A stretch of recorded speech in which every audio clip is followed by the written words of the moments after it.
TV codes let you control your YouTube on TV experience by linking your phone or tablet to your smart TV, even if your device is not connected to Wi-Fi. To link your device using a TV code, open the YouTube app on your TV.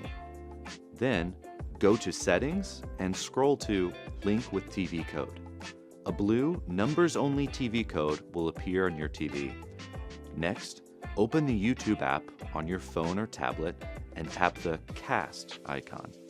Then, Link with TV Code.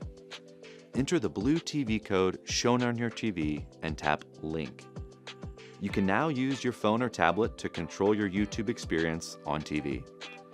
Note that connecting with the TV code is not available for computers. If you'd like to use a computer to connect to your TV or streaming device, you'll need to connect using Cast. Check the link in the description to learn how. And that's it. Subscribe to YouTube Viewers for more tips and tricks.